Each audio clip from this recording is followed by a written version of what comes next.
and what shelves. looked like weird liver and something. It was just weird, little pieces of stuff. Yeah, it was gross. And he's like, "Oh, just more pieces to the museum." And then Gina Davis's character comes. She comes to visit him for something towards the end, and he's like, "Oh, do you want to come check out the medicine cabinet that's now the Brendel Fly House Museum of Natural History?" Oh man, that was good. Oh man, it was just so awkwardly he was being serious about it, and it was just weird. Yeah, it was weird because you never see. At least for me, I've never seen him do something. Definitely not this far into horror. Oh yeah, I've never seen that. So to see this kind of monster with Jeff Goldblum's voice, was fun. Yeah, it was cool. It was cool to see that because Jeff Goldblum's voice is coming out of this fucking creature. It was just weird. The voice was because he still had his mannerisms and stuff. So it was fun. Yeah, to see that. Oh yeah, and one of the scenes I wanted to bring up was when she's having the dream sequence of getting an abortion. When she thinks, or she finds out she's pregnant, and then she goes to her ex-boyfriend and tells her the whole story, and she's in the hospital, and they're doing the procedure on her, and the doctor's like, "Oh, there's just one little, gotta get a little piece out or whatever," and then he's like, "Oh, there's more," and then the nurse is like, "Oh, there's more," and then they're like, "Push, you gotta push," and then they pull out this huge sack of it's like a larva. Yeah, whatever it was disgusting, and then she starts screaming, and then she wakes up. It turns out it's a dream, and oh man, that was just gross. Oh man, that was nasty. It's funny because when you have some kind of fear like that, you do have fucked up dreams like that. And it's like your weird subconscious kind of morphs whatever your fear is into this dream state. Yeah. So that's definitely relatable, and it was very, very, like I said, super creepy and weird. Yeah. And then one of the things is that when she finally goes to approach him about... when she finds out she's pregnant, she can't tell him because he's already so, past being human, basically, and she can't bring herself to tell him. And that's when she leaves, and he finds he's watching them through the roof, and he sees her leave with her ex-boyfriend, and then he follows them to the hospital where she's about to go through the procedure of an abortion, and the whole time you don't know, and she doesn't even know if it's even, because they have sex before he becomes a fly guy or whatever, and then they do it after. So you don't really know if it's going to be a normal baby or it's going to be like a half breed of a baby. I really, really like that. Yeah, because they we said they slept together way before he did this. He had his fit and did the transformation with the fly. So the baby could be fine. Yeah. But she wants the abortion because she doesn't want to take that chance. She's like, what if I give birth to this baby and he's fine at first? And then he changes.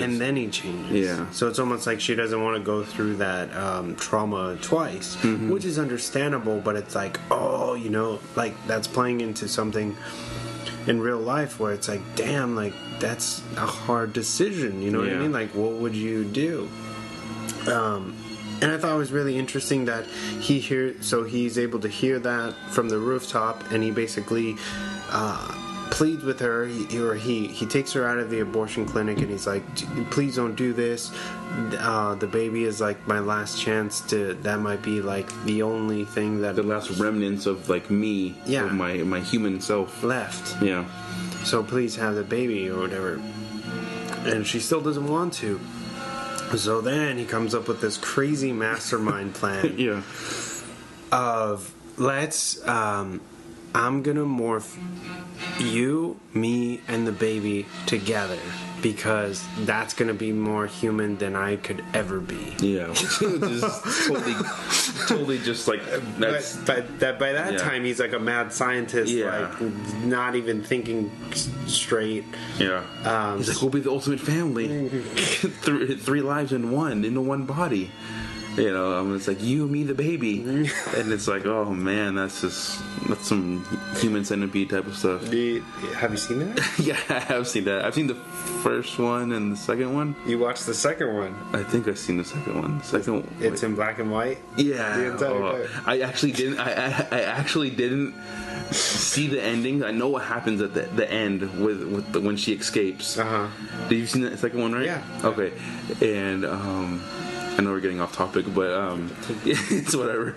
But I was watching it with my buddy Hector, and he was like, "Oh, he's like, just to let you know." And I think this was the time when I had just had my son, and so I was like, like a new dad and stuff, and I was like, the baby thing? Yeah, and he's like, "Oh, just to let you know, at the very end, he's like, it's coming up in like 5 or 10 minutes, like she's escaping or whatever," and he's like, "So she's gonna have the baby." He's like, "You want me to tell you what happens?" I'm like, "Oh my god, what does he do with the baby?" I was like, I'm like, if he does anything to the baby, I don't want to see it.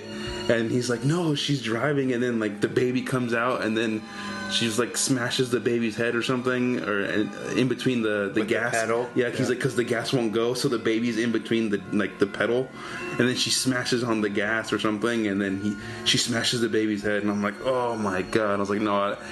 He's like, okay, it's gonna come up right now because I see you're getting into the car. I'm like, okay, you can turn the movie off now, and I was like, I don't want to see that. That was just too much for me. Funny story. I went to see this at it was a midnight screening at the Ken Cinema. Oh man!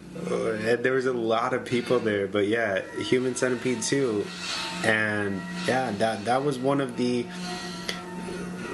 big scenes that I was just like, was that really necessary? Like, did you have to show us that? Oh, man. It was almost like she was like, I don't care about anything. I just need to get out of here. You know what I mean? Like, at that time, you're like fucking crazy. You're delusional. Yeah. You're not thinking about anything.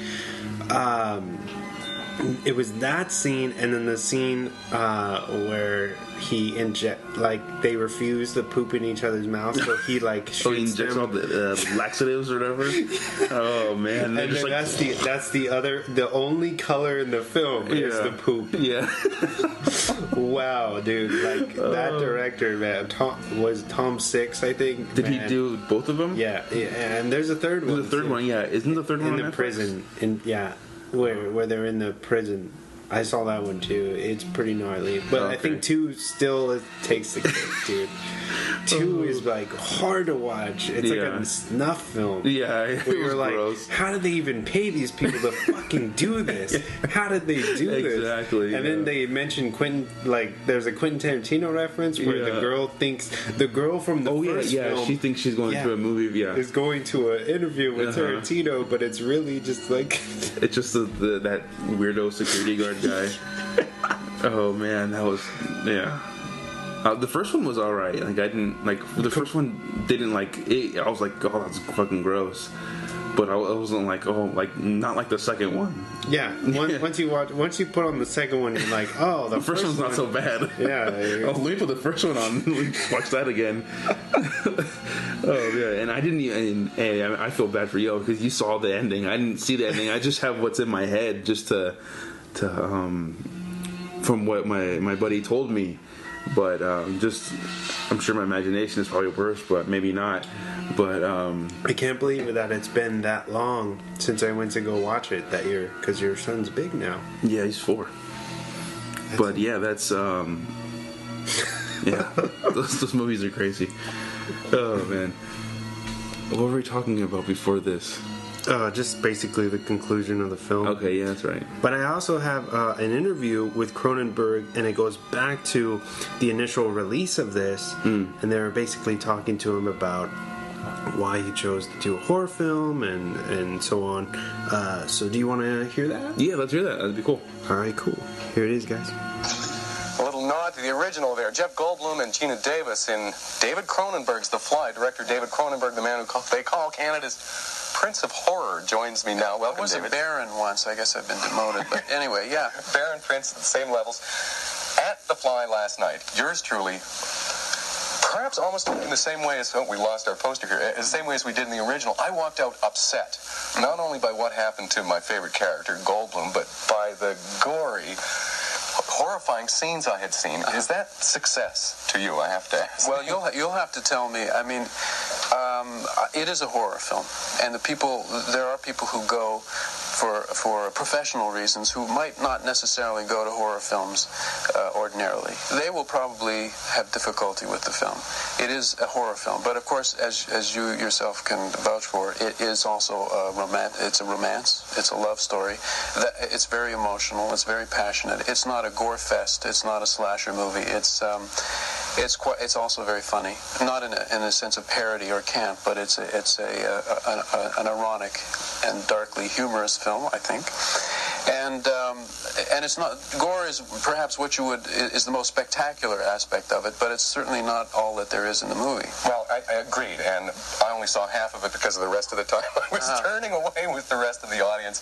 Why is that important, David, in what you're doing? Well, it's important because I think the function of a horror film is to allow people to confront things that disturb them about life in general in a relatively safe environment. We are born to test ourselves against what will come. When children test themselves in terms of society and sexuality, and later you think about things like violence and aging and disease and death and separation. And one of the arenas that you can sort of test yourself is the cinema, is film. You put it all up there on the screen for reaction. Yeah. This is not, though, to give you your due, the basic roller coaster ride of thrills that you get when you got a guy in a hockey mask chasing teenage girls around for a film, right? I would say so. Now, some people say your movies are high art. Where's your opinion in this? I would agree with those people who say it's high art. And I have never had anybody in any kind of hockey mask. I want you to know that. Those who say they're emetic and vomitous, you just say, hey, take it or leave it? Well, the thing is that, the sort of teen slasher movies, that's a whole subgenre within the horror genre. And for a lot of people, that is what a horror film is these days. But in fact, there have always been there's a lot of room to move and still call your film a horror film. You were a young kid out of university, basically a film nut, an unspecific film nut, if I can say, staying up all night, just in love with the movies. Yes. Why would you pick this genre, as they say, this kind of film? Well, it wasn't a conscious choice. I mean, when I began to write, and even before I was interested in film and wrote short stories and so on, they tended to be rather dark in that way, and even the short stories I wrote, you could call horror stories. Where does this come from in your? Well, to tell you the truth, it really. I think that to see a horror film, your attitude has to be that it's as though you had someone drilled a hole in your forehead, and while you were sleeping and having a nightmare, your dream was projected directly onto the screen through this lens in your head. And I think that if you think of it that way, you'll realize that most people have created horror films. It's just that they've stayed liberating? Does this make you much more relaxed than the ordinary guy because you can project them out there on the screen and perhaps expunge the horror? Yes. Okay. See how to give our audience the idea of what kind of clout you had, I came out saying, well, it's a love triangle. There's 3 characters, not that many sets, and then I realized how expensive this movie was to make because of the special effects. Can you put a dollar figure on it? It cost $11 million US. 11 US, which is probably 40 or 50 Canadian. Yeah. Let's look at some of the incredible work that was done on this film. We've got something here that you first saw in the Royal Wedding with Fred Astaire. Yeah. And this is a Cronenberg studio. Tell me what's happening here. Well, this Jeff Gold. All right. So that was our Cronenberg interview. Yeah, that was actually pretty cool. For The Fly.